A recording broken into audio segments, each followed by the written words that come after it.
My Yeah, case. just do it on camera and we'll see it. Yeah, totally. All right. All right. Let me see. So is anyone not good? All right, cool. Oh, Ryan, before you start, is somebody timing speeches? Okay, cool. Just making sure. All right.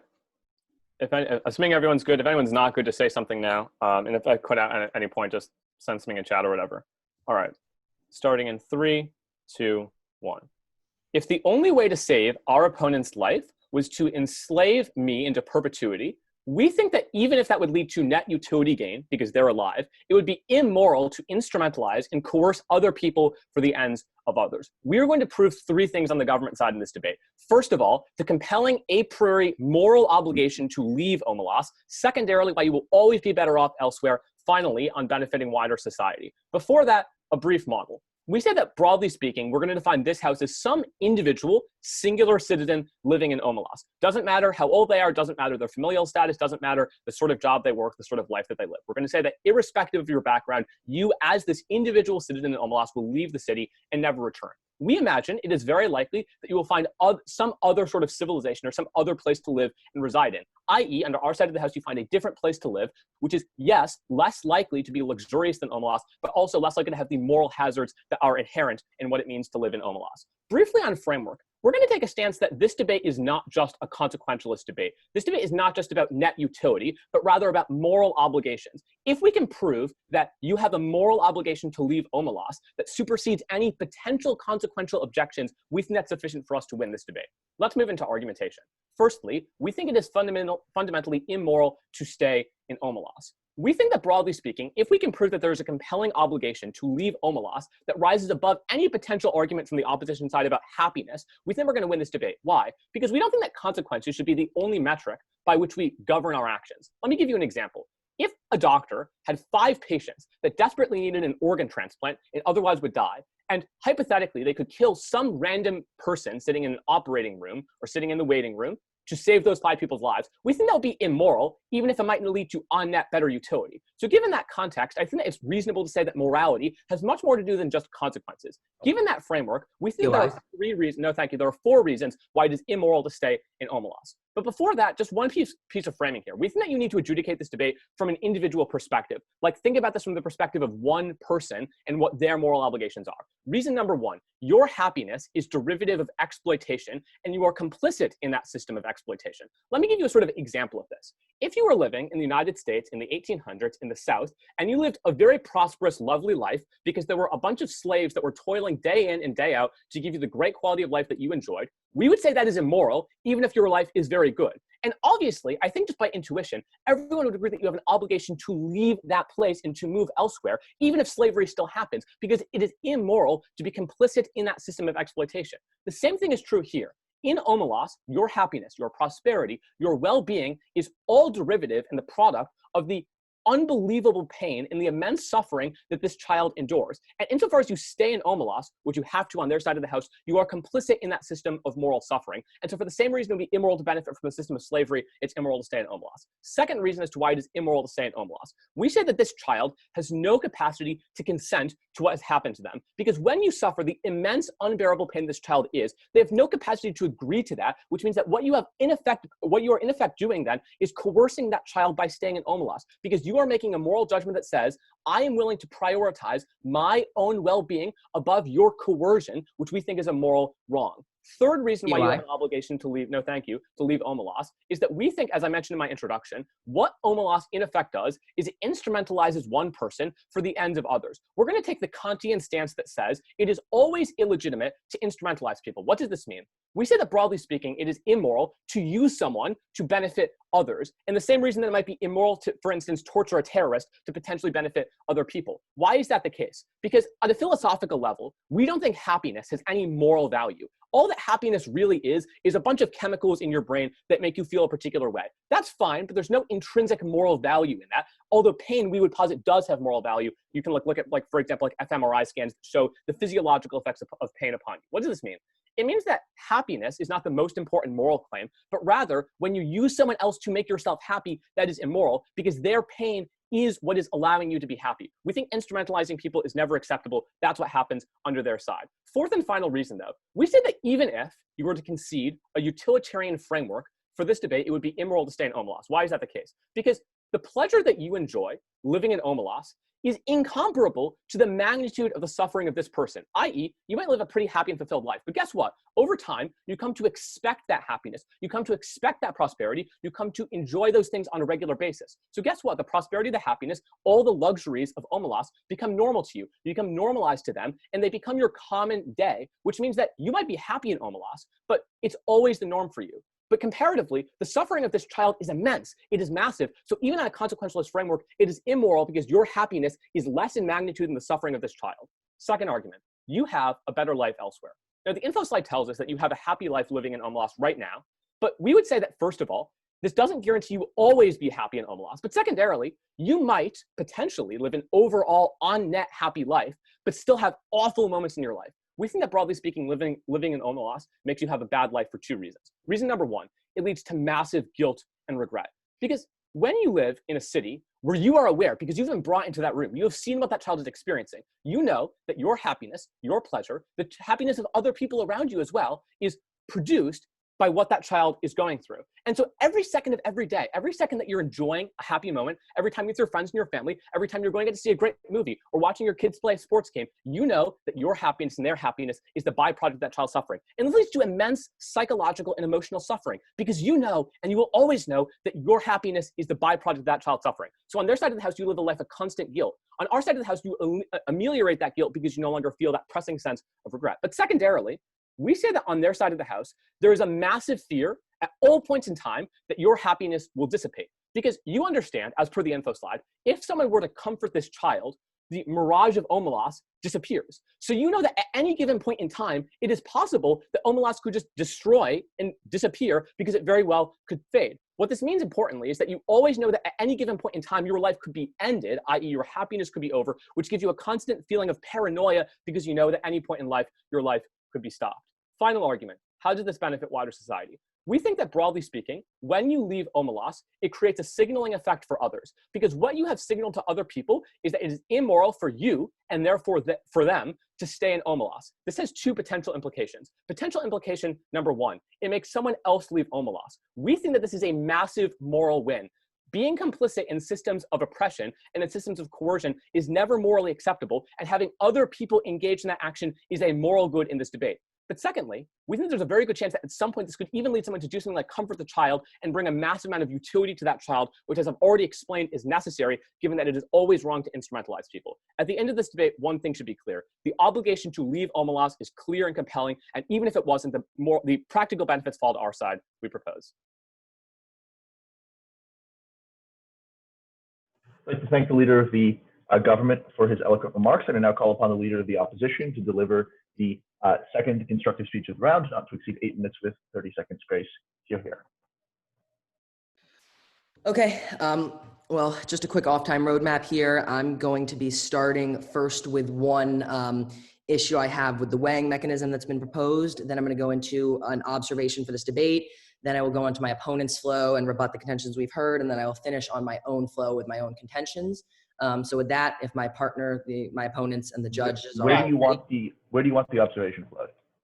On my side of the case, or on my case, if you can. Thanks. Jack, can you give me 1 second? Yeah.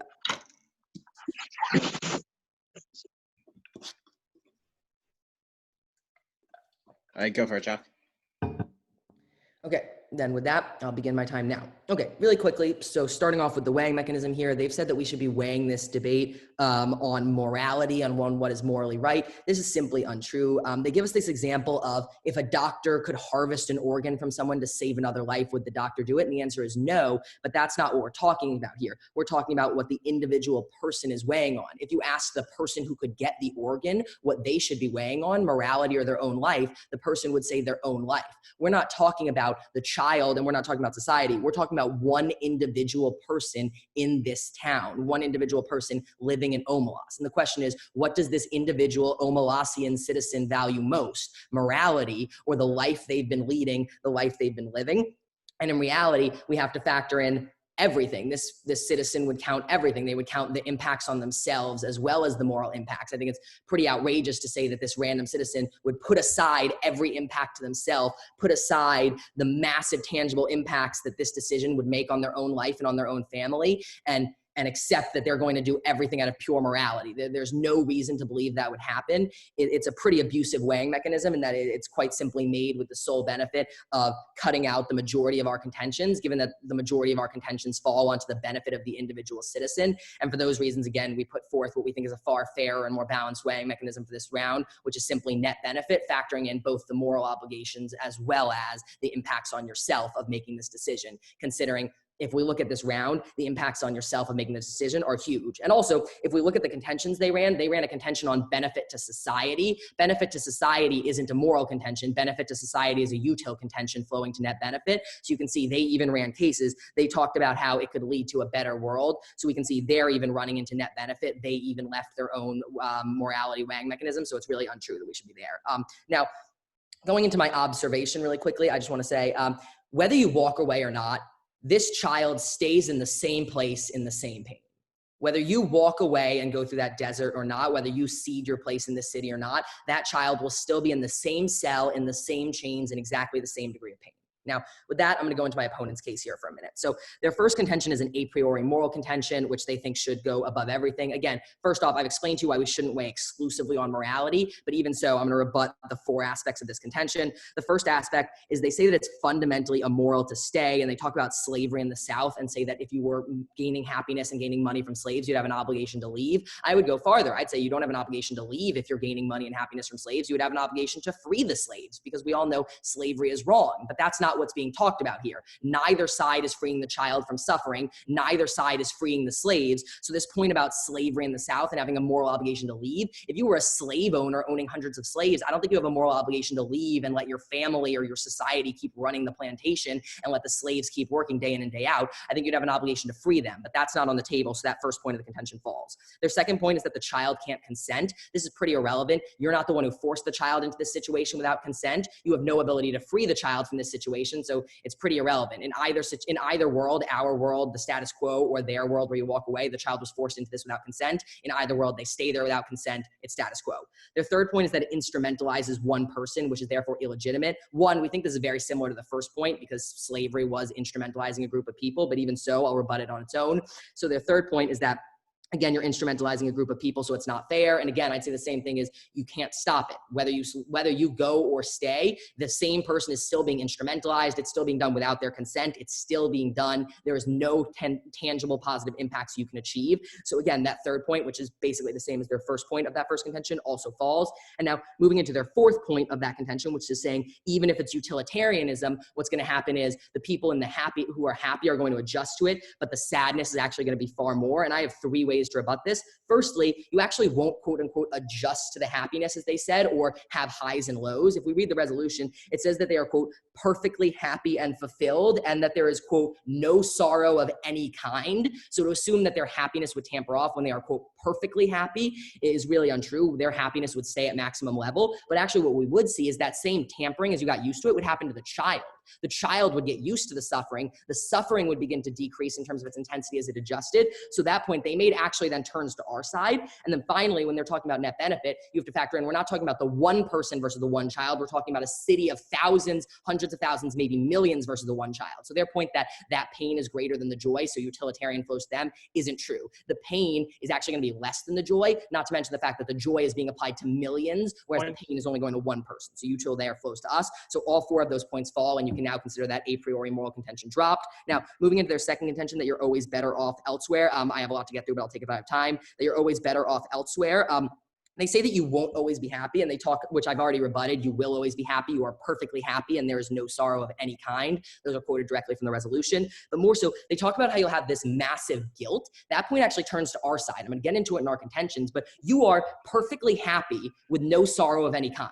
By definition, you can feel no guilt for this child being there. What happens the second you leave the city, what they're telling you to do? You leave the city, you lose your perfect happiness, you lose your no sorrow of any kind, and now you feel guilt. You think, oh my God, I left that child there. I could have saved that child, and I left that child suffering. In the city, you feel no guilt. The second you leave, you feel intense guilt. So that point about feeling guilt actually turns directly to our side and flows to us, and that's gonna be one of our biggest points in weighing. Now, their second point is that you always have the fear of the loss of Omelas. This simply isn't true. As I've told you, you are always perfectly happy and you have no sorrow of any kind. So this point that you'd be fearing the loss is simply untrue and goes against the resolution. And then their third contention is benefit to society. Again, I've showed you that benefit to society indicates that they're considering a net benefit way, but more so, we can pretty simply rebut this on the fact that people continue to leave. People have left already. We know many people have left. The fact that one more people leaving would have this massive impact compared to the many, many people who have countlessly left over the years is untrue. The link chain isn't there. We can't buy that it would have any more impact than all the other people who have left. Now, moving into my own flow with the time I have remaining here, my first contention is that you risk your life in the desert. Who knows if you're bringing food or water? They haven't put in the framework, so we have to assume you're not. You are wandering off into a desert that stretches as far as the horizon. We don't know if you have food. We don't know if you have water. We don't know if you've brought any form of shelter. They say that you will likely find a town, but who knows? Who knows if you're walking in the right direction? Who knows if you encounter a sandstorm? Who knows if you get lost before you find the city? Who knows if you starve before you find the city? Who knows if you die of heat exhaustion? There are thousands of ways you could perish in that desert and be dead right there, having achieved nothing but giving up your good life for death.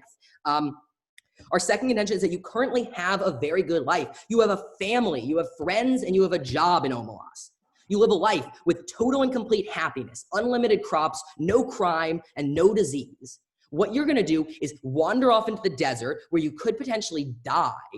And at the very best, you encounter some random town where you have none of this. You are now plagued again, as we've said, I'll get into this later, you are plagued with the guilt of what you've done to this child, and you are just wandering around, effectively a refugee, begging people to let you into their city. Who knows what kind of discrimination you'll face when you get there? Who knows what kind of crime and disease you'll face when you get there? Who knows what kind of starvation you'll face, what kind of poverty, because you've given up your job. Now, our third and final contention here on this case is that it's better for your mental health. And this is that turn I was talking about on their contention. Now, again, you live, and this is all quoting from the resolution in Omelas, perfectly fulfilled and happy and with no sorrow of any kind. That obviously means you feel no guilt. You are not sitting in that city feeling guilt for that child. But the second you walk through that gate, what do you start thinking? Oh my God, I lived 20 years of my life based on that child. Because remember, you don't see the child until you're an adult. So maybe you're 18, 19, 20, maybe you're 80. You're thinking, I lived so many years of my life dependent on that child. You feel guilt. You think, I left that child behind. I could have saved them. You feel guilt. You feel this burdensome guilt that they were talking about on their side that flows directly to our side. For all those reasons, with all of our contention standing and none of theirs, I very, very strongly urge an opposition ballot, and I thank you all for your time.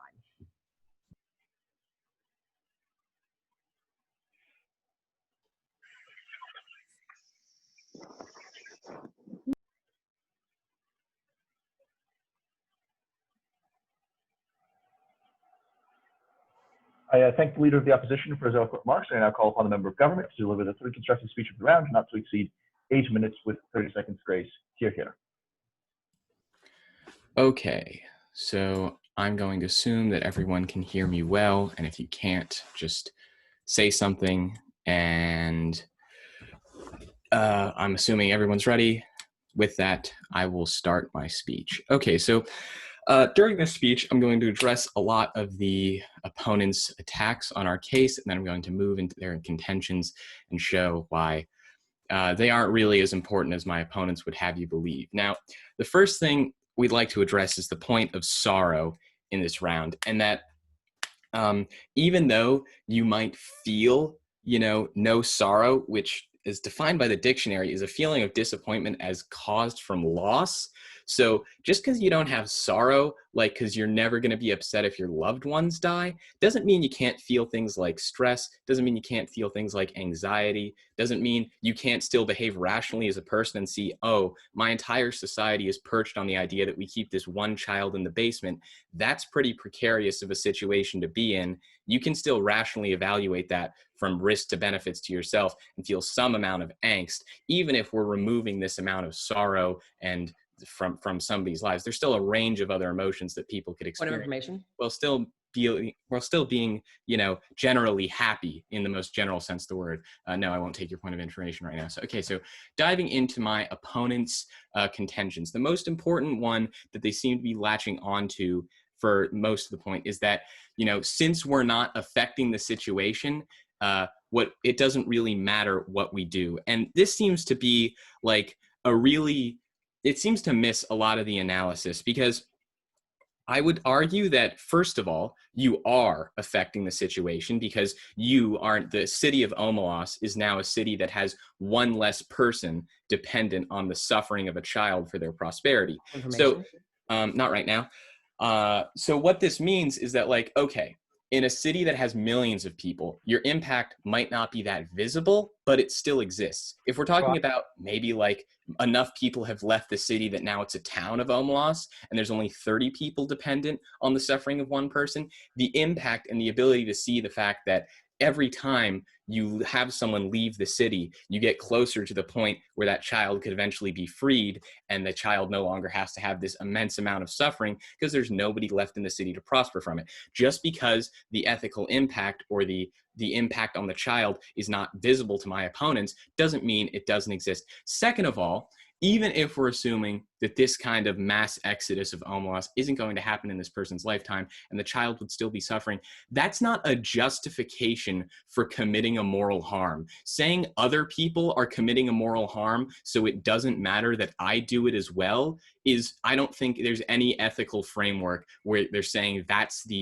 what should allow it. You know, other people have slaves, other people own slaves, so it's perfectly fine for me to own one too, because the institution of slavery wouldn't be brought down. Hey, other people are contributing to climate change, so there's no reason that I shouldn't be allowed to as well. It doesn't make sense as a moral ideology. Yes, I'll take your point of information. Don't you agree that if you personally own slaves, you yourself, again, your justification there of like other people own slaves, so I should be able to own slaves. If you personally own slaves, you yourself could physically release them. You could achieve that tangible impact. Do you not agree that you leaving Omelas achieves no tangible impact? It does not lessen the suffering of the child by any degree? No, it does achieve a tangible impact, because you're one person closer to not having the child have to suffer for the pleasure of a city. Like, I don't see why you can't see that. But it does have a tangible impact in the future. Like, okay, that's like basically saying the argument, oh, you should never buy an electric car because there's still going to be people that are burning fossil fuels, so you can't solve climate change by yourself, so you thus have no personal responsibility. Like, you still have a personal responsibility even if your impact is minimal. And also, just because you might not have an impact, that doesn't mean no, I'm not taking any more POIs. So that doesn't mean that you don't have a moral justification for trying to leave the city. In that, like, your individual calculus is still, I am living a life where there is an immense amount of harm caused by my individual happiness, and you can weigh that and say, okay, this is not a situation which would be fair to the child for the life that I'm living, and I still see the moral reason as to why I should leave. Even if I'm not going to be removing the harm, I still don't have to participate in it, and that's moral enough of a reason to leave the city. Okay, so next up, let's talk about the points of the suffering. So they just say on our point about happiness that you wouldn't adjust to the happiness because of the resolution. The argument is total happiness and fulfillment.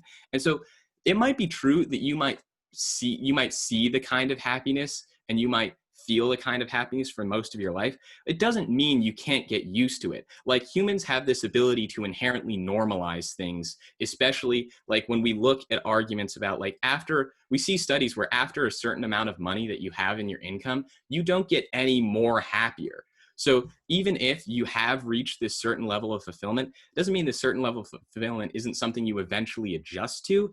And also, I would say that the converse is not true for suffering. People do not ever adjust to suffering the way my opponents have said they would. Pain is not something, it's not part of the human stimulus to become used to pain. No more POIs. So in that way, like, your nerves will always feel pain it's not something you ever get used to. It's not something you ever adjust to in the way you can adjust to things like luxury. So when they make this argument as like the child would eventually get used to the suffering and thus it can mitigate any of the damage the child feels, this is inherently false. And it sees once again that their main goal is to just instrumentalize and trivialize the pain of this child so they can feel better about having to live in the city. And so next up, they say that this is not just an individual calculus and that the joy is applied to millions. So because of utilitarianism, it weighs out on this, but we're talking about the individual benefit that you yourself achieve versus the suffering of the child. We're not talking about how the city of Omelas as a whole should work. So you can't really calculate the joy that everyone else feels versus this child suffering. You're only talking about your individual experience of living in Omelas versus the child's immense suffering in this situation. Okay, so next, addressing their point of guilt, and that I would concede that probably you would feel some amount of guilt after leaving for living a life that had been justified by this child's suffering, but you can also weigh that out as not being as important as the amount of clarity and the amount of like fact that you will eventually recover from that guilt, because you can weigh yourself as a person who eventually made it out of Omelas in the same way that, you know, even if you do feel some amount of guilt, that's eventually going to go away because you realize that you're not doing harm to that child anymore, where you would realize that you have to live a life in the city of Omelas overwhelmed by guilt. Even if you can't feel sorry, you can still feel guilt. There's nothing in the info slide that says you can't. Okay, so with that, going onto their points. First off, they make the argument that there's a large desert and you have a large chance that you might die in the desert. And that might be true, but it still doesn't mean that like you should stay in Omelas. Like their entire argument here is pure speculation, where it's like, hey, nobody knows what happens in the desert, but that's not a reason enough alone to like try and do something new. Pure speculation is not warranting, it's not mechanization, and it shouldn't be taken seriously as a form of argumentation. They haven't had us any compelling reasons for why we should believe that something bad is going to happen to us, and just saying we don't know isn't a form of argumentation in and of itself. So with that in mind, on the second argument, first off, you don't know that we have a family. You don't know that we have a job. You don't know that we have people living in Omelas that are attached to us. So all this argument about how, you know, we have a life in Omelas that's inherently good shouldn't be taken that seriously. And second off, they don't have anything that, like, they completely misinterpreted the info side about the feelings of guilt, and that you can still feel guilt in Omelas. So their third contention about mental health doesn't make much sense. With that, I concede my time.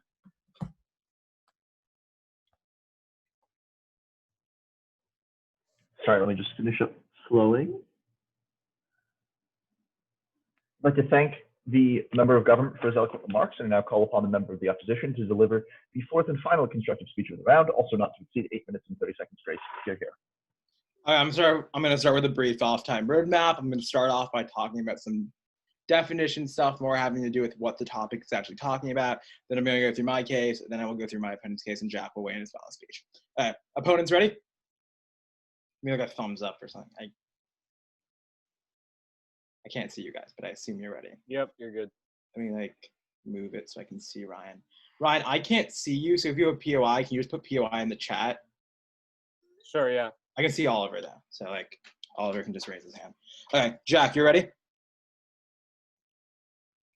Yeah, I'm ready. I assume judges ready. So 3, 2, 1, begin. Judges, let me read you exactly what the topic says. There's a city called Omelas where all citizens live perfectly fulfilled and happy lives. What do you guys think when you think of perfectly fulfilled and happy lives, right? Do you think of a life defined by grief? A life defined by you just toiling and being absolutely devastated? No, you are perfectly fulfilled and happy. You are at bliss. You are perfectly happy. That's what you need to understand in this round. This is a key point of clash that we have between us. I think the topic just clearly points out for you that you are perfectly happy. You're perfectly fulfilled. That's the key thing to understand in this round. With that, I want to move on, and I want to start off by talking through all of my contentions. So the first contention we tell you is that you're risking your life when you go out to the desert, right? The only real response that's given in the last speech about this is that this is not true. They have we give you no reason for why you would risk your life in the desert. Jack gave you a great reason. In their framework, they never told you that you're bringing water, food, anything. They didn't tell you you're bringing shelter. They didn't tell you that you have any plans when you go to the desert. All you're doing is you're wandering out to the desert. As far as the horizon can see, there's a desert. So you don't even know that there's a city out there, right? You're just wandering out into the abyss in a world in which you could easily get heat stroke, in a world where you could easily die.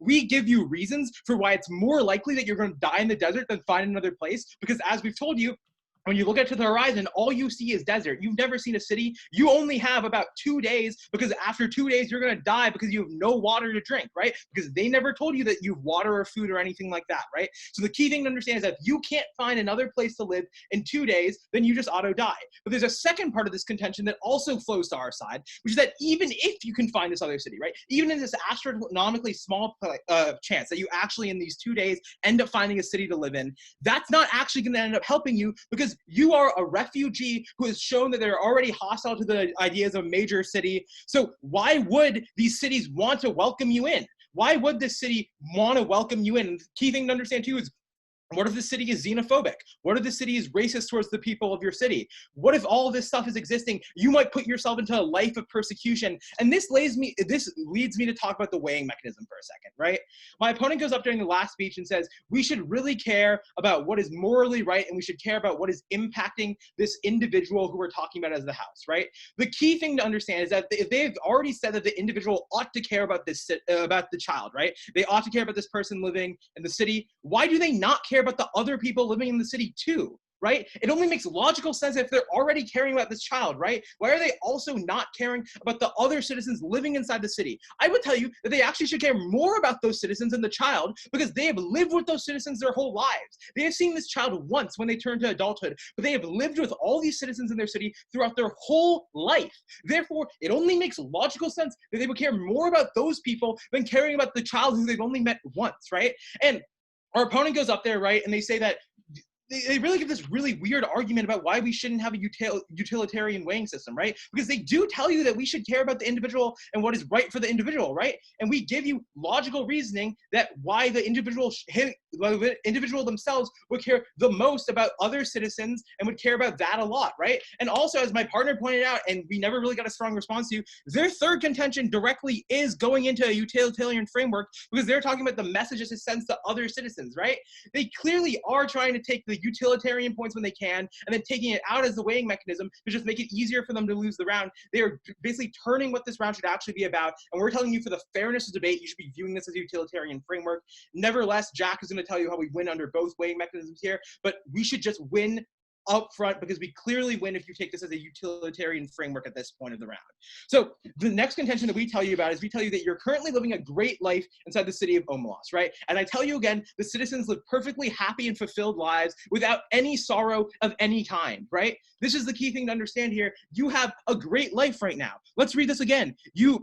Let's read this again, right? The buildings are beautiful. Crops are plentiful. There's no disease, no crime, no sorrow, absolutely of any kind. You are living a great life here, right? And the only response they give to this is, oh, I mean, we don't know if this person has a family. We don't know what relations they have. I think just logically, it makes sense that if they've lived in this city for their whole adult life, they probably know at least some people. Like, okay, maybe there's a niche case in which they're an orphan, but I would say that if they're an orphan, they probably do actually end up knowing other people. Like, it's a completely illogical point to say that even though they've lived in this city up until being 18 years old, that they know no one in the city and have no connections to them, right? So we tell you that you're living a great life, and if you leave, you put in jeopardy the life of all the people who you already care about. And we tell you, even under the what is morally right framework, it makes sense that you should stay there, because you don't want to hurt the people who you care about most. Going to their to our third contention, we talk about how the second you walk away, you are now going to be feeling the sorrow that they talk about. And we have great logical reasoning for this. Let's look back at exactly what the topic says. They say there's a city called Omelas where all the citizens live perfectly fulfilled and happy lives, right? But what happens when you leave Omelas? You are no longer a citizen. You no longer have residence inside Omelas, and therefore you lose this perfect, fulfilled, and happy life. right? You lose that idea to be perfectly fulfilled and happy all the time. So now all the bad things they talk about where how this would like deteriorate your mental health only flows in once you have left the city. Now, turning to their, also, I'll take POIs at the end if I have any time. I just have a lot to get through in this speech. So now I want to turn towards looking at their case. I think I've shown you how all of our contentions still stand. Our opponent really has not given any strong rebuttals to our case. And I think for that reason, all of our contentions are going to stand going into the weighing period, right? But now let's turn to their case now. Right? First, they tell you it's immoral to stay in Omelas. I think Jack gives you tons of great responses to this. The key response that we need to focus on here, though, is neither side is directly freeing the child. And the argument that our opponents are going to bring up, right, is what they say in their third contention, right? That on their side, there's a tiny chance that the child is freed, right? They tell you that you are propelling other people to leave, and hopefully, because of that, you're sending a message for other people to free the child, right? And they tell you that there's a chance of that happening. So let's run some impact calculus, right? What is the chance of that actually happening? Jack talks about this in his first speech, right? He tells you the resolution literally already says that people have been leaving. The ones who walk away from Omelas are literally already a recognized group. People leave all the time. Why has nothing changed? Why did no one go and try to free this child already? The key thing is no one is actually looking. It's not like when people leave Omelas, everyone's like, wow, this is a great movement. We should all leave and walk away, right? Because people are individual actors. They care the most about their own families and they care the most about themselves. And because of that, it doesn't make sense for them to walk away. So even if they see someone walking away, right, they need to, one, believe that they shouldn't be viewing themselves as individual actors and believe they should walk away. And then they need to decide, and then they also need to say, oh, I've seen this person walking away and do it, right? How are you going to be directly aware that this person walks away? If the city has like 1 million people, how does one person leaving, how do you like even notice that? That's what I'm saying, right? How can you guarantee to me that people are noticing this person leaving? They have no way to show this, and therefore that whole contention just falls plainly, right? So at the end of the day, this comes down to the individual, right? What does the individual matter most? We give you logical reasoning for why the individual would care most about the people who they already know in their lives and who they've known for 18 years, right? We tell you those people they have the strongest relations to, and we tell you that when they leave the city in our second contention, that their life is now put in jeopardy because they no longer have this person helping them, right? We also tell you that you're risking your own life in the desert. Why would you want to risk your own life by going away to the desert? And then we also tell you that the second you walk away, this magical spell of Omelas is now lost because you are no longer living a perfectly happy and fulfilled life because you no longer qualify under being a citizen of Omelas, right? All they tell you is it's immoral to stay in Omelas, which my partner has already written all that down by saying that the child is not going to be freed because the chance that the child is actually freed is so small, and we've shown you that by refuting their third contention. They tell you that you would have a better life somewhere else. We counter this by telling you that one, you would have to find somewhere else, which is so small when you don't have food or water. And then even if you find somewhere else, there's a good chance they don't take you in because of xenophobic and racist tendencies by other civilizations. So the key thing to understand here is all of their contentions have fallen, all of our contentions still stand, and we have won this round. Thank you. I'd like to thank the member of the opposition for his eloquent remarks. And I now would like to recall upon the leader of the opposition to deliver the first non-constructive speech of the round. And the dais wishes to remind you that while new examples are certainly welcome, new argumentation is not. For a speech not to exceed 4 minutes and 30 seconds, Grace. Hear, hear. Okay, just a quick off-time roadmap. I'm going to go to one quick clarifying point of this round. Then I'm going to discuss kind of the issues between our two kind of separate weighing mechanisms here. And then I'm pretty much just going to weigh. I think my partner did a very good job of handling the contention. So with that, if everyone's ready. Okay, well, I will begin my time now. Okay, so just a quick clarifying point here in this round about this point of whether or not you can feel this kind of guilt and anxiety. I'd ask you, if you picture a person, judges, who is perfectly fulfilled and happy, who feels no sorrow of any kind. Are you imagining someone racked with guilt and anxiety thinking, oh my God, this life comes from the burden of a child and it could be tipped over at any moment? Oh, you're not, that's not what you picture when you think about this, when you think someone perfectly fulfilled and happy with no sorrow of any kind. Someone who is perfectly fulfilled and happy with no sorrow of any kind, they are fulfilled. They are not plagued by guilt. They are not plagued by anxiety. This is quite simply untrue. We can see it by these quotes. My partner did a good job of rebutting that point. So I'm going to move on with that done. Now, moving into this question of our weighing mechanisms, they talk about how we should be weighing our morality, and they gave you this example at the beginning of how a doctor wouldn't take an organ from someone to save another life. But again, that's not a fair analogy. We wouldn't be talking about the doctor. We'd be talking about what would the person who needs the organ weigh off of. If you ask the person who needs the organ, what do you care more about, morality or your own life? I bet you every single time, unless you found one of the best people of all time, they're going to say their own life. And that's what we need to factor in. I think we've been very generous by offering net benefit, considering both the impacts on their own life as well as the moral points as a weighing mechanism. I think as such, considering that that factors in everything, it is by far the fairest and by far the best weighing mechanism for this round, but I'm still going to explain, judges, why we win no matter which weighing mechanism you consider. Now, with that, I'm first going to weigh this under this point of net benefit, which again, we really think is the better weighing mechanism. You can see even their own third contention, benefit to society, is directly a utilitarian contention. There's no reason not to be factoring in util. But anyway, so on a net benefit weighing mechanism, I broke this round up into two voter issues. The first being the impacts on yourself, the house, your own life. And the second being the impacts on the broader world society, which is, again, the point they brought in. So now with that, on our side, in terms of the impact on your own life, we have the first thing is you could die. They said it's speculation to assume that you won't find a city, but they admitted we don't know if there's a city. We've never seen it. If there is, we don't know where it is. For all we know, it's a week away and we don't have the water, so we're going to get dehydrated in 3 days. For all we know, it's a month away and we brought a week's worth of water, but we won't make it. We don't know the supplies we brought. Given that their definitions don't say anything, we can assume there's potentially no supplies. We don't know if there's a city at all, and even if there is, we don't know how close it is or how accepting it is. So to their point that it's speculation that we might die, it is. But at the same time, it's just as speculative for you to assume you might find a city at all and not die in the desert. It is just as likely, and in fact, more likely you die than you find a city. Now, again, our second point is you're giving up a good life with friends, family, food, a job, free from disease. They say, oh, you can't assume you have friends and a family. One, we know these people lived in the city till adulthood, so we can assume they had some friends. It's pretty absurd to assume that they were a total recluse who knew nobody. It's also pretty absurd to assume that they have absolutely no family at all. They said, we're talking about a random citizen. They could have a family. Again, just because not everyone we're talking about has families, many of them do. So you do still need to factor in that point. And then finally, again, to this point on mental health, we told you, someone who is perfectly happy, perfectly fulfilled, perfectly content with no sorrow of any kind is not being racked with guilt, whereas once you leave, you will be. And by the way, they talked about how, oh, if you leave, your guilt can begin to subside. That's really not true. If you left and were thinking, oh my God, I spent 20 years of my life living off of this child's sorrow, or maybe more, maybe it was 80 years if you're an older person, like that guilt would not subside. So the mental health point hugely goes to our side. All they really have in terms of this issue of your own life is this moral point with absolutely no impact. So the own life voter issue flows directly to us. Then in the second voter issue of the impacts on the world as a whole, all they really have is this signaling effect point, and they say, well, everyone could leave and the child could be freed. Well, again, our point is, one, we don't think that's very likely. Madhav did the impact calculus. We don't think that's going to happen. But if it were going to happen, it would happen already. Hundreds of people have already left. There's no reason to assume this one person would make the difference. So either it won't happen or it would happen already. Either way, that point drops. So net benefit, we win both voter issues. We believe that totally flows to us. And then even if you fall on morality, on their side, all they really have on this morality weighing mechanism is just saying it's immoral, but with absolutely no impact whatsoever. There's no tangible impacts. This child is still there. There is no real, actually tangible impacts. The child isn't suffering less. The child isn't feeling any more joy. Whereas on our side, you're leaving behind your family and friends. You're abandoning them. You're abandoning the city you've known, and you're compromising your own mental health. So even if you weigh on morality, we can see that it's actually more moral for you to stay. So whether you buy that this should be a net benefit or a morality debate, judges, we believe we've won under either side. And for all those reasons, we very strongly urge an opposition ballot, and thank you all for your time.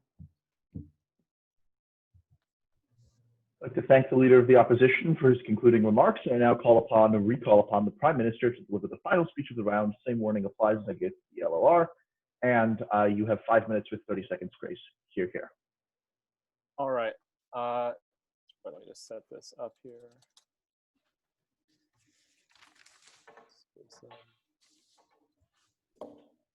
All right, is anyone not good? All right, starting in 3, 2, 1.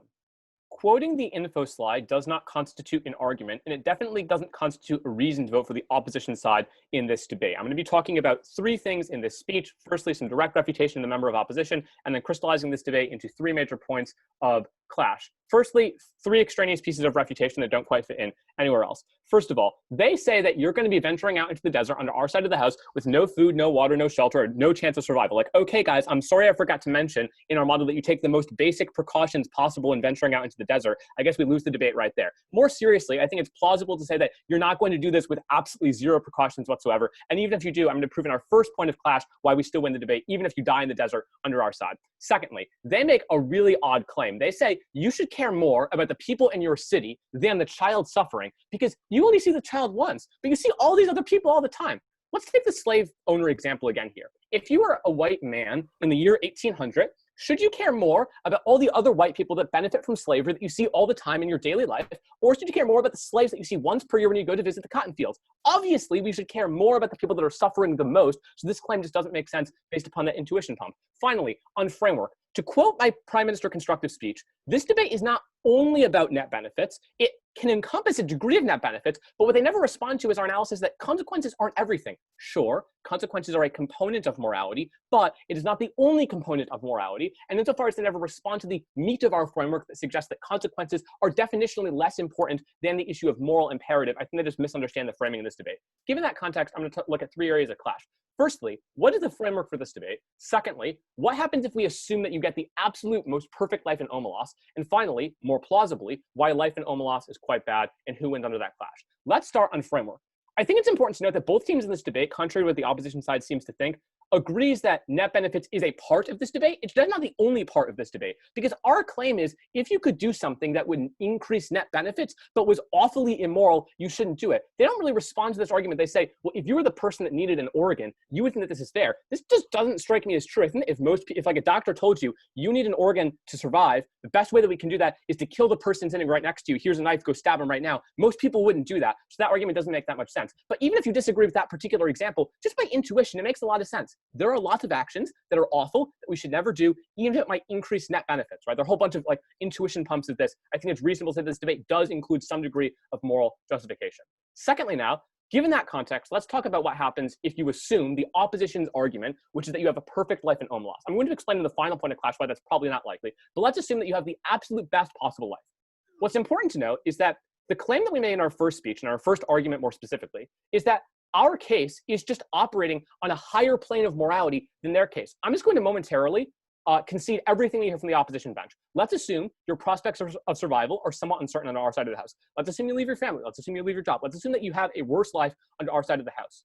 What's important to note is that the leader of opposition constructive briefly responds to our 4 moral reasons why you should not stay in Omelas. Oliver responds to those refutations, and Oliver's rebuilding of that point is never responded to again by the member of opposition. Why does this matter? Because even if we buy everything the opposition team says in this debate, we are fine with it because being complicit in that system of moral oppression is always the most important issue in this debate. Let's look at what they say kind of on this. They first say that, well, the child's not going to be saved, and therefore it doesn't matter. But that misses that it's important to recognize that being complicit in a system of moral oppression is not acceptable, even if you couldn't necessarily make it better. They say, well, rather than walk away from slavery, you should free the slave. This argument is so non-comparative, right? Like, obviously, it would be better to free the slave, but it would also obviously be better to walk away from being in a system of slavery than to stay there in the first instance. Their argument is so non-comparative here. So why does this matter? Because what we say is that even if you are made worse off materially under our side, what we prove is that you have an obligation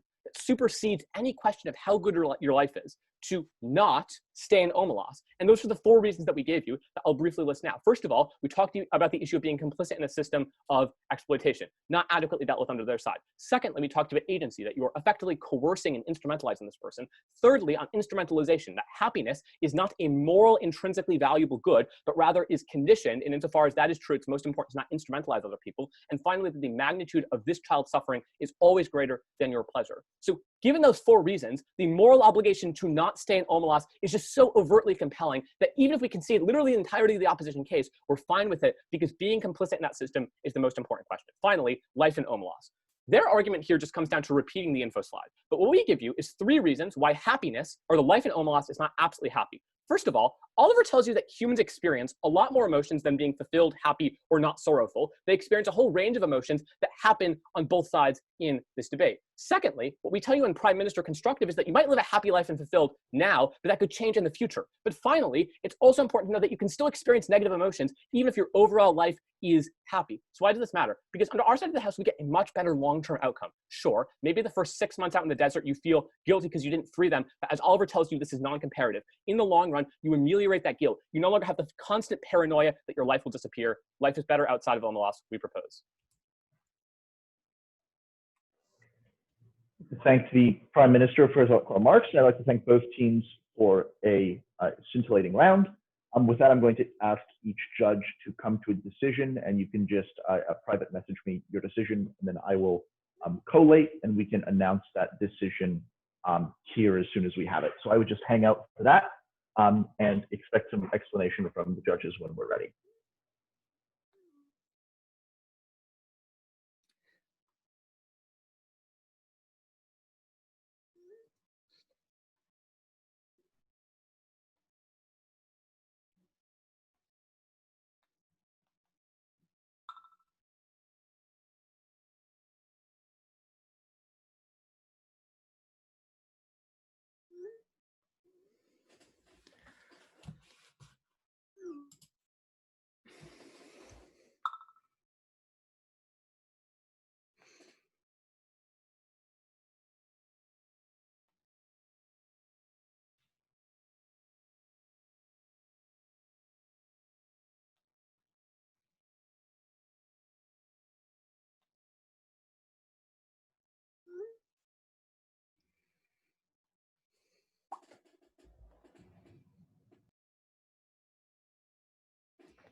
Yeah.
Okay, hi, can people hear me? Yeah, we can hear you. Yeah? Okay, are both teams here? Are Jack and Madhav here? Yeah, we're here.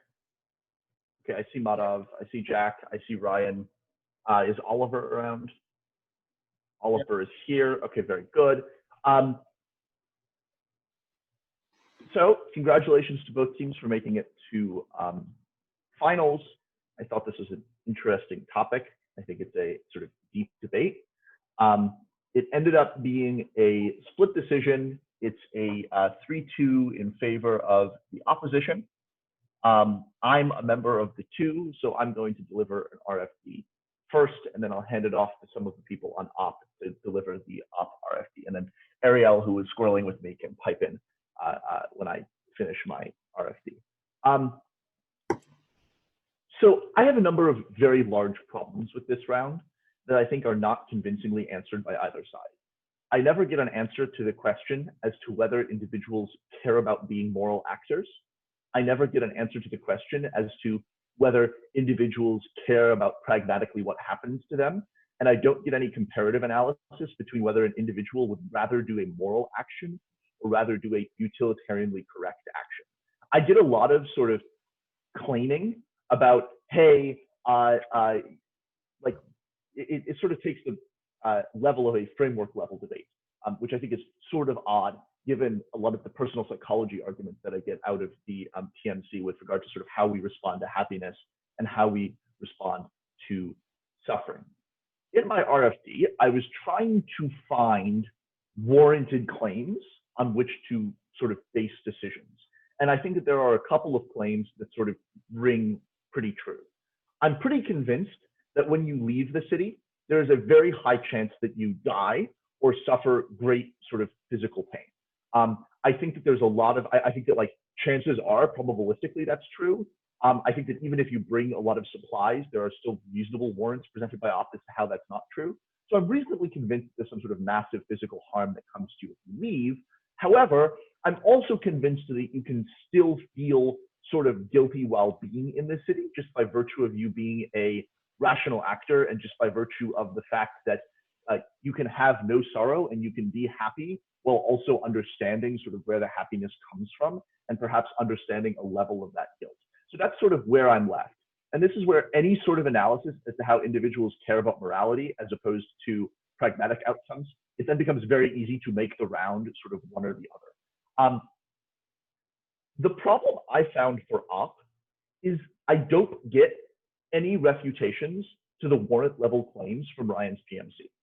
I have 4 moral claims from Ryan's PMC that have to do with the exploitative nature of the city, that has to do with consent, that has to do with instrumentalization, and then there's the even if level with regard to magnitude. I'm not particularly convinced about the even if level of magnitude, just because I don't think there's a link between an individual's sense of the world and an individual caring about sort of the magnitude of pain or not. However, I am reasonably convinced that it is an immoral action to participate in an exploitative system. I don't think it's particularly well warranted in PMC. I think there are many more warrants you can make, but I think that the LOC doesn't provide actual counter warrants to any of the morality analysis. Ditto consent and ditto instrumentalization. All 3 of these are sort of outweighed or sort of handled in a dismissive fashion as opposed to actually engaging with the argument. One important thing that I find coming out of this is under the 3rd subpoint, we have the concept that happiness is simply chemical and doesn't actually have intrinsic value, whereas pain does have intrinsic value because there's some sort of physiological studies that demonstrate this to be true. This then means that sort of you as an individual probably care about committing a moral action insofar as there's a link to being guilty or link to feeling guilty. That's a link that's not particularly well made and could be fleshed out more. And you're sort of convinced that you're taking advantage of others' pain, which you ought weigh over happiness as sort of a moral actor. So I'm somewhat convinced that you as an individual are doing an immoral action and that you feel guilty. Then it becomes very clear to me, sort of just in staring at the warrants, that insofar as sort of no side wins the framing debate, and there are very few warrants presented on the framing debate level, it's just sort of assertions about what we ought to care about and whether or not we can read the resolution for ourselves. I think that I have to sort of defer to the notions that both sides agree on. And I think the notion that both sides agree on is that guilt is bad because that's intrinsic to the opposition's case as well as the government's case. And it's clear to me, I think Ryan's response in the PMR to sort of the you feel guilty when you leave the city, in that he says, well, it's actually a comparative, right? And that you would, it's that you're looking back on 2 decisions and you're deciding which one would have made you feel guiltier and which one is the better action. I think it's reasonably convincing that you wouldn't feel guilty, which means that it's a very convincing dove ballot for me now to believe that there is a moral harm to staying and that you will feel guilty about it, even if you die, because the moral level of analysis is sort of the level of analysis that's the worst warranted and the least easy for me to make comparative claims on, even if there's a clear util level. What would have made this round better? Warrants. Please make warrants. But that's all I'll say. Ariel, and then we can flip. Okay, my RFD was essentially the same exact thing as Rada's, so I don't want to repeat everything that he said, but just very quickly, I think the 2 voters that I had to weigh against each other were number 1 on side gov. I completely buy all of this moral argumentation. I understand these 4 reasons about Kantian ethics and why we have to weigh this round, in part at least based off of like deontology and just like what is the moral act.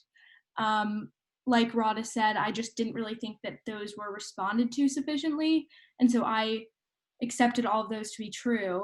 And then on side op, I also accepted the fact that you would pose some reasonable risk to your life once you leave the city and that it's not generally a safe thing to do. So then at the end of the round, I'm left with like how to decide between those 2 things, which I think was the most difficult thing for me to do, just because one seems to be playing a lot into the Kantian ethics and one seems to be playing a lot into the consequentialist. aspect of the round.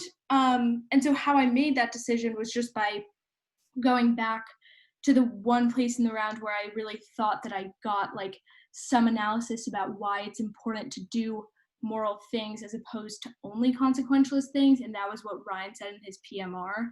And so that ended up being the thing that swayed me. But obviously amazing round.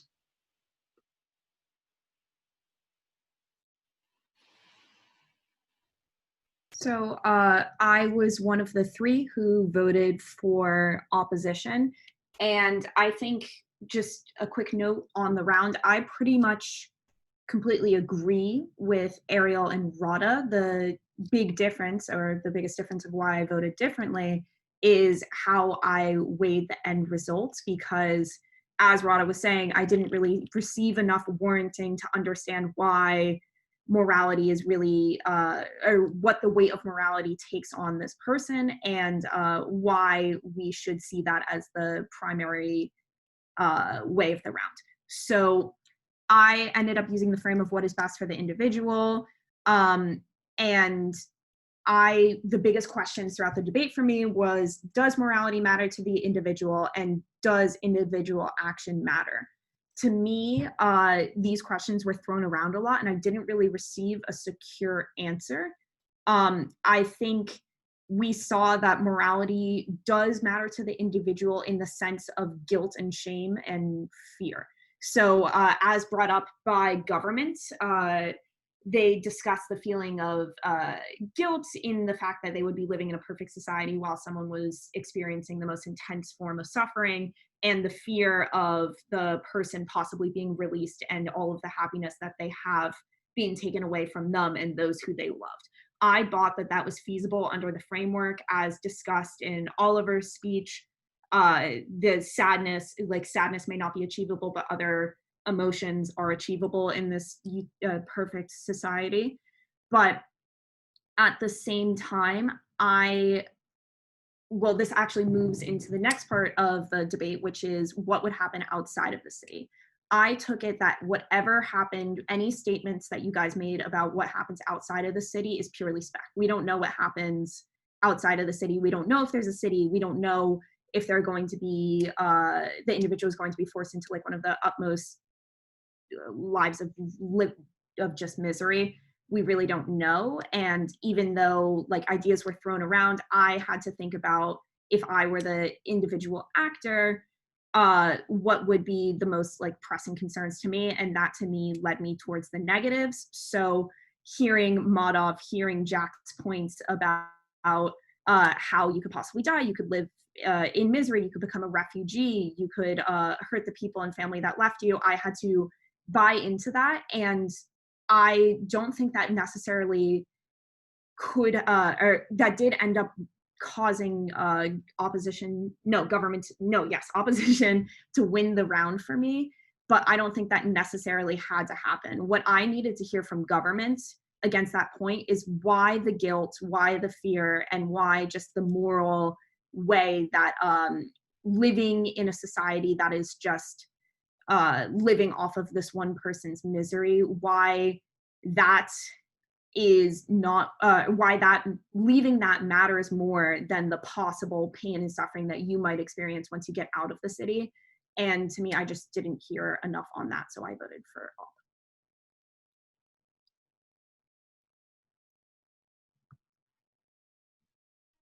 Ron, if you want, you can go first. Sure. I agree mostly with Claire. So my RFD is basically the same. I'm not going to say too much else. Going back to what Rada and Ariel had brought up, I completely agree also with Rada's those 3 questions that he said he didn't get answers to at the beginning of his RFD. Mainly, why does morality, like what is this weight of morality on the individual? Why should I care so much about it? And if I am immoral or if I am moral, what impact is that going to have? I got a couple points that Claire brings up about fear and guilt and that sort of things.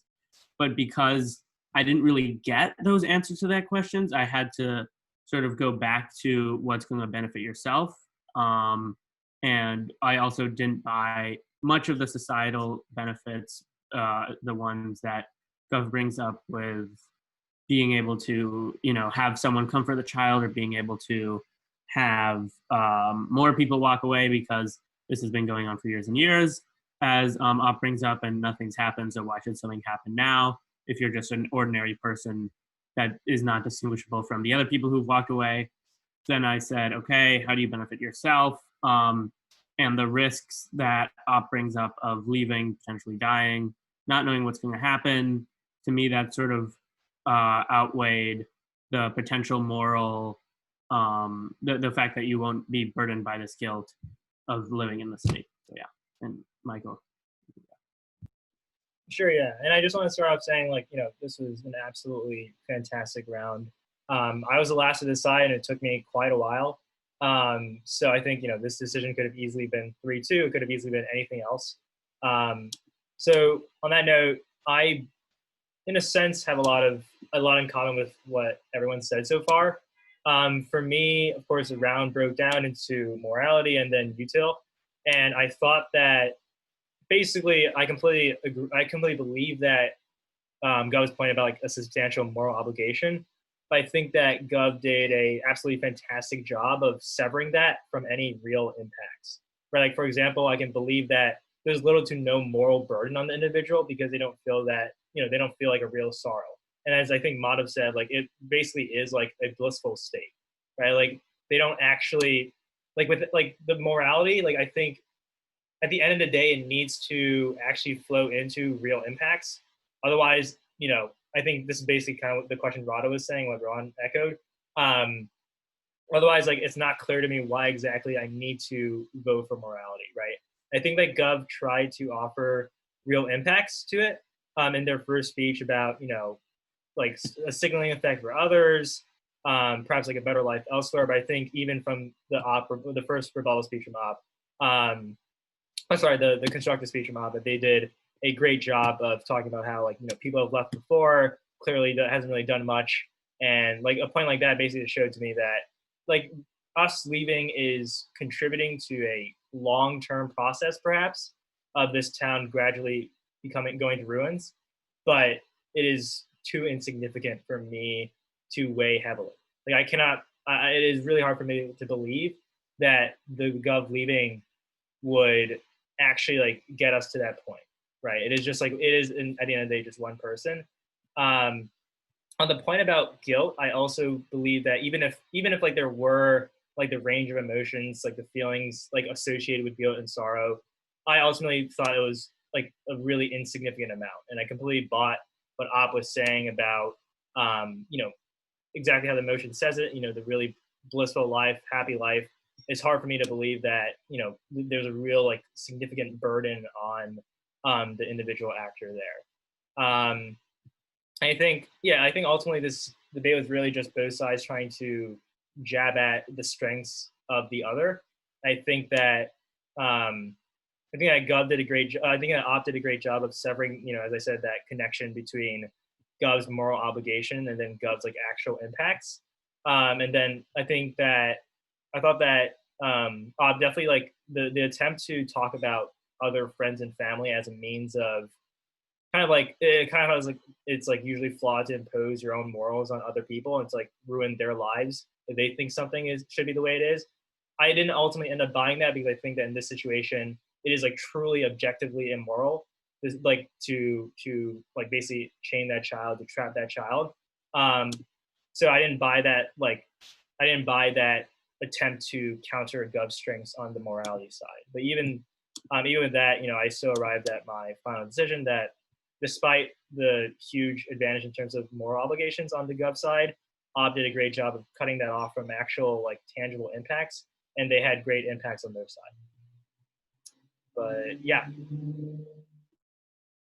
you very much. Great round. That was very fun. Thanks for judging. Great round. It was fun to judge. Thank you, guys. Thank you. Oh yeah, I think we can finally wrap up this 3-day tournament. That was obviously a wonderful, wonderful finals round to cap it off.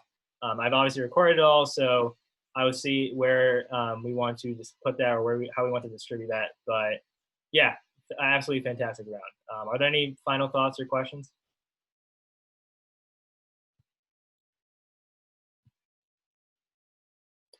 Okay, yeah. Thank you everyone for debating. Thank you to all the spectators for coming. And yeah, I think we can finally call this tournament the end. What did I say, everyone? Thanks, everyone.